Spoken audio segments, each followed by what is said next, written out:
আপনাকে রান্না করে দেয় কে? আপনি খান কোথায়? খাই আপনার ছেলে মেয়ে তো ছিল আগে কখনো? ওরা কি বলা ধোঁয়ার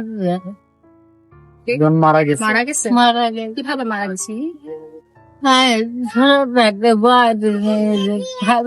খেলায় মরে গেছে কয়জন থাকেন এই ইয়ারটাতে? এই বাসাতে কয়জন থাকেন? 6 জন কয়জন?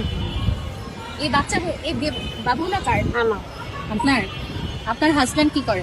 নাই গেছে গেছে খেলায় গেছে আপনাদের দিন কিভাবে চলতেছে এখন? ওই যে আমার আব্বু ঘর পছন্দ বাবা আমি বেড়া নাই বুঝতে নাই স্বামী নাই কিছু না ভাই দিয়ে মেরেছে আমার ছেলে আমার